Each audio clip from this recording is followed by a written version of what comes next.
Hello students, welcome to my video lecture. Today's my topic is thyroid gland function.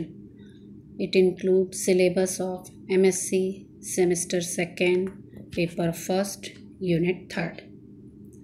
Myself Swapna Mishra, assistant professor, zoology, Government Jajwaldev Naveen Girls College, Janjgir CG। जैसा कि आप image में देख रहे हैं, आज हम थायराइड ग्लैंड के बारे में, स्पेशली उसके कार्य के बारे में पढ़ेंगे। एंडोक्राइन ग्लैंड या ग्लैंड ऑफ इंटरनल सिक्रीशन। अंतःस्रावी ग्रंथि को ग्लैंड ऑफ इंटरनल सिक्रीशन भी कहा जाता है।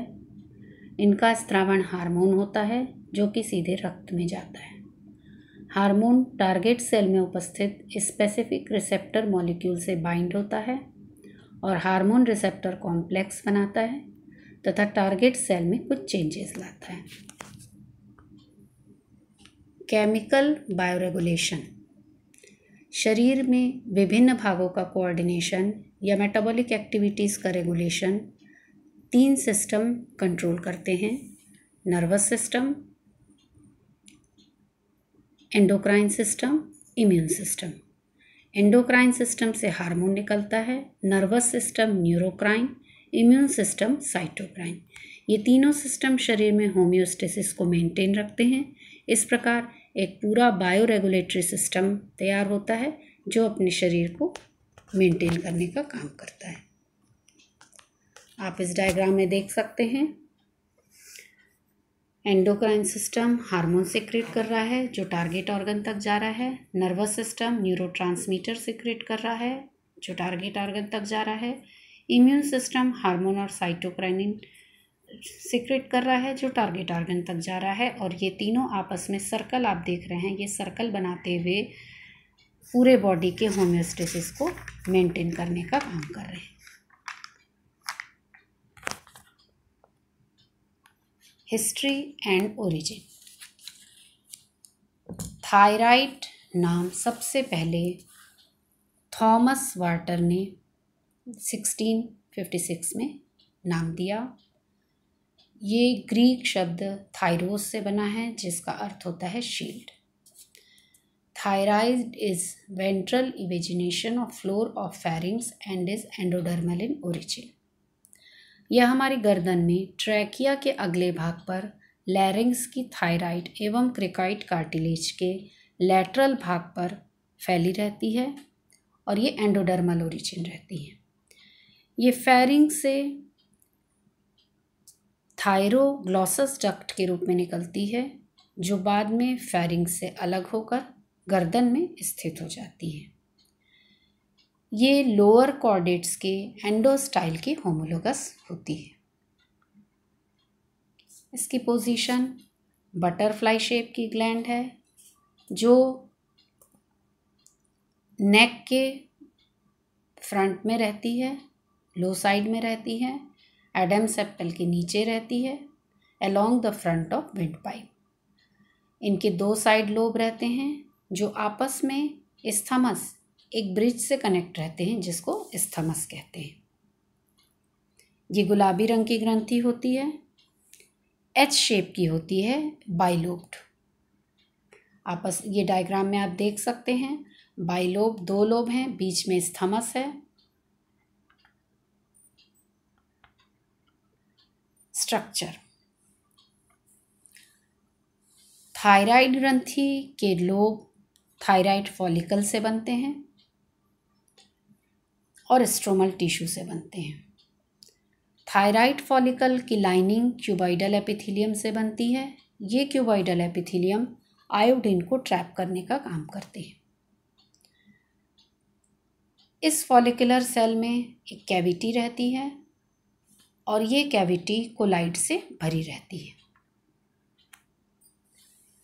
क्यूबॉइडल एपिथेलियम में ग्लाइकोप्रोटीन रहता है जिसको थायरोग्लोबुलिन कहते हैं।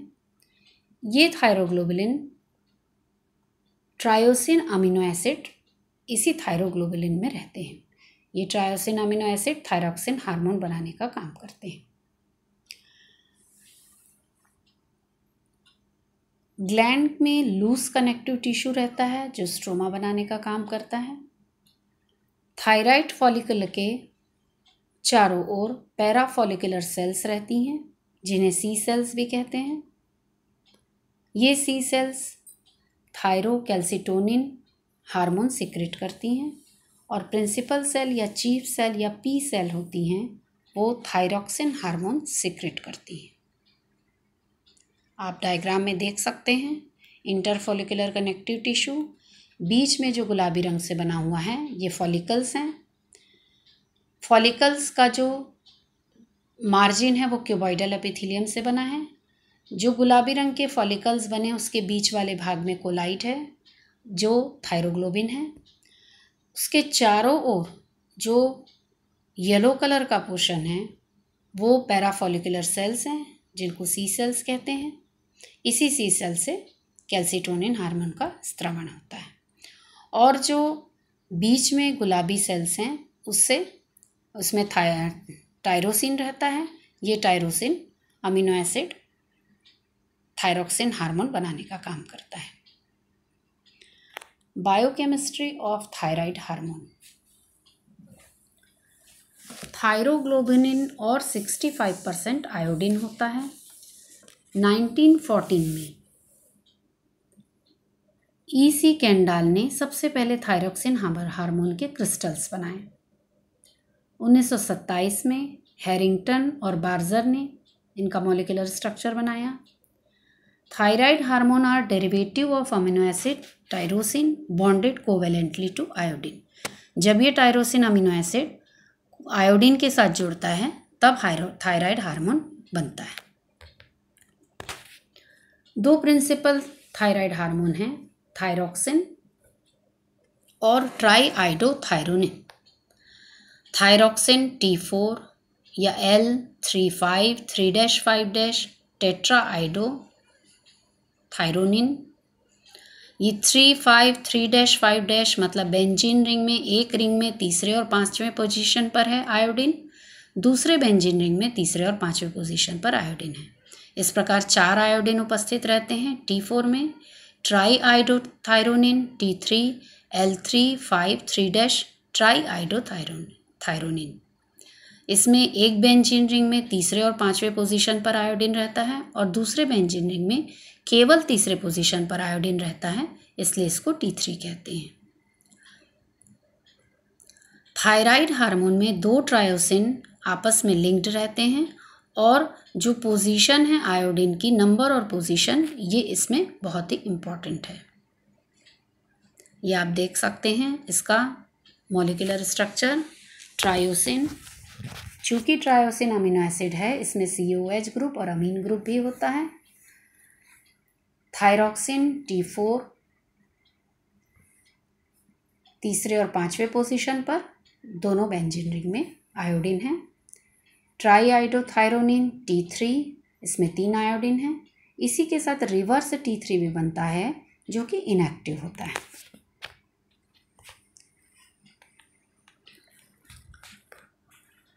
T4 मेन मेजॉरिटी है थायराइड हार्मोन का, पर T3 बहुत ज़्यादा एक्टिव हार्मोन होता है। लीवर और किडनी में T4 के डीआयोडिनेशन से बहुत अधिक मात्रा में T3 का निर्माण होता है। डीआयोडिनेशन का मतलब T4 से एक आयोडीन कम होने लगता है। T4 के डीआयोडिनेशन से रिवर्स T3 का भी निर्माण होता है जो कि मेटाबॉलिकली इनएक्टिव होता है। थायराइड से 3 प्रकार के हार्मोन रिलीज होते हैं, triiodothyronine T3, thyroxine T4, calcitonin. T3 और T4 थायराइड फॉलिकल से सिंथेसिस होते हैं। कैल्सिटोनिन का सिक्रीशन पैराफॉलिकुलर सेल्स जो पीछे पड़ चुके हैं सी सेल से होता है। अब फंक्शन ऑफ कैल्सिटोनिन। कैल्सिटोनिन में 32 अमीनो एसिड पेप्टाइड हार्मोन है जो कि कैल्शियम होम्योस्टेसिस को मेंटेन करता है, ब्लड में फास्फोरस की मात्रा को रेगुलेट करता है। ये ब्लड के कैल्शियम को लोअर करता है। इस प्रकार ये पैराथायराइड हार्मोन के प्रभाव को कम करता है। ये ब्लड में फास्फोरस की मात्रा को भी कम करता है। अब ये ब्लड में कैल्शियम की मात्रा को किस प्रकार कम करता है? सबसे पहला point, inhibiting the activity of osteoclast bone cell and release calcium into circulation by depredating bone matrix. Osteoclast ऐसी सेल्स होती हैं जिनमें बहुत सारे केंद्रक होते हैं जो बोन को रीएब्जॉर्प्शन का काम करती हैं, ऑस्टियोब्लास्ट। जबकि ऑस्टियोब्लास्टिक एक्टिविटी क्या होती है? ऑस्टियोब्लास्टिक एक्टिविटी का मतलब होता है बोन बनाना। तो ये बोन को एब्जॉर्ब करने वाली एक्टिविटी को इनहिबिट करता है और बोन को बनाने वाली एक्टिविटी को इंक्रीज करता है। इस प्रकार ये ब्लड में कैल्शियम की मात्रा को कम करता है। इंटेस्टाइन में कैल्शियम के एब्जॉर्प्शन को डिक्रीज करता है। यूरिन से कैल्शियम लॉस को इंक्रीज करता है। इस प्रकार ये ब्लड में कैल्शियम के कंसंट्रेशन को मेंटेन करता है, डिक्रीज करता है। Metabolic function of thyroid hormone. सबसे पहले मेटाबॉलिक एक्टिविटी मतलब शरीर की चयापचय क्रिया। तो प्रोटीन, फैट और कार्बोहाइड्रेट की मेटाबॉलिज्म को कंट्रोल करता है। हेल्दी हेयर और स्किन के लिए रिस्पॉन्सिबल है। बॉडी टेम्परेचर को इंक्रीज करता है और एनर्जी प्रोड्यूस करता है। शरीर की बेसल मेटाबॉलिक रेट को मेंटेन करता है। ग्लूकोज के एब्जॉर्प्शन की दर को बढ़ाता है। अब ये कैलोरीजेनिक इफेक्ट क्या होता है? T3 और T4 को मेटाबॉलिक हार्मोन भी कहते हैं क्योंकि यह शरीर के BMR को मेंटेन करता है। जब T3 और T4 माइटोकॉन्ड्रिया में उपस्थित इंट्रासेलुलर रिसेप्टर से बाइंड होते हैं, जुड़ते हैं, तब न्यूट्रिएंट्स का ब्रेकडाउन होता है और ऑक्सीजन रिलीज होती है। फूड मटेरियल का ब्रेकडाउन होता है और ऑक्सीजन रिलीज होती है। ये ऑक्सीजन उपयोग में आती है ATP के बनाने में। ग्लूकोज के ऑक्सीडेशन में जो जीन इन्वॉल्व होते हैं उनका ट्रांसक्रिप्शन को T3 और T4 इनिशिएट करते हैं। इसका मतलब ग्लूकोज का ज़्यादा से ज़्यादा ऑक्सीडेशन करते हैं। इस प्रक्रिया में भी ATP का निर्माण होता है, पर ज़्यादा मात्रा में एनर्जी रिलीज होती है। इसलिए इस प्रक्रिया को फूड मटेरियल के कैटाबॉलिक प्रोसेस को कैलोरीजेनिक इफेक्ट कहते हैं, जो कि शरीर का ताप बढ़ाने का काम करती है।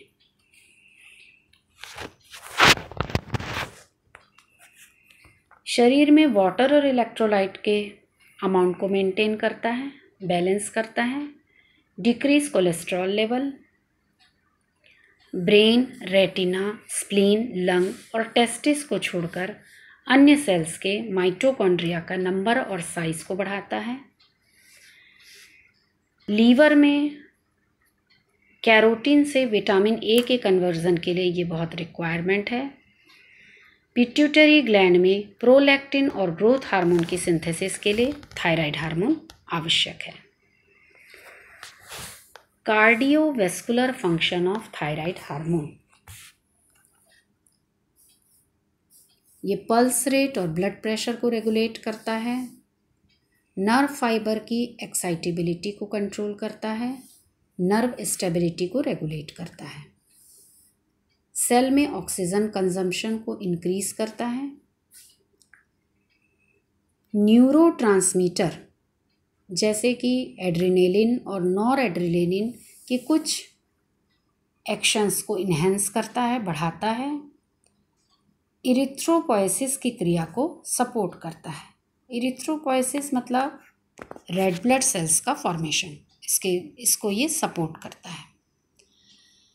Developmental function of thyroid hormone. भ्रूण में प्रोटीन के निर्माण के लिए हार्मोन का नियत मात्रा बहुत ही आवश्यक होती है, इसलिए यह हार्मोन ग्रोथ और डेवलपमेंट के लिए भी बहुत ज़्यादा महत्वपूर्ण होता है। थायराइड हार्मोन का रिप्रोडक्टिव हार्मोन के साथ इंटर रिलेशनशिप होता है, इसीलिए ये रिप्रोडक्शन को भी प्रभावित करता है। ये शरीर की प्रॉपर ग्रोथ के लिए बहुत ज़रूरी है। सेक्सुअल मैच्योरिटी और डिफरेंशिएशन को ये इंड्यूस करता है। फिजिकल ग्रोथ के साथ साथ मेंटल ग्रोथ को भी ये प्रमोट करता है। गुडरनैबिश के अनुसार 1912 के अनुसार मछली और एम्फीबियंस में ये मेटामॉर्फोसिस को प्रमोट करता है, क्योंकि ये टिश्यूज़ और सेल डिफरेंशिएशन को स्टिमुलेट करता है।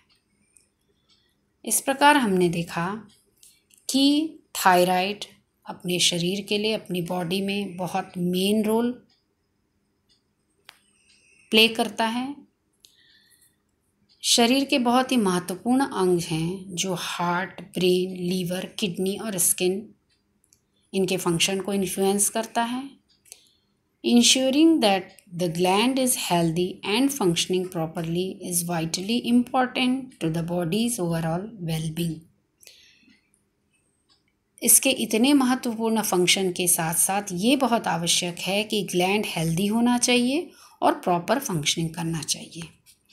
इसके अगले पार्ट में, लेक्चर के अगले पार्ट में हम थायराइड ग्लैंड के डिसऑर्डर के बारे में जानेंगे कि इतने अच्छे फंक्शन होने के अलावा वो जब उसके डिसऑर्डर क्या क्या हैं।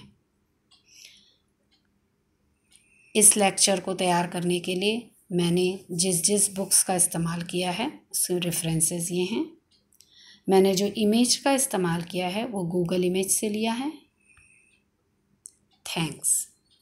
Presented by Swapna Mishra, assistant professor zoology, government Jajwalyadev Naveen girls college, Janjgir, CG।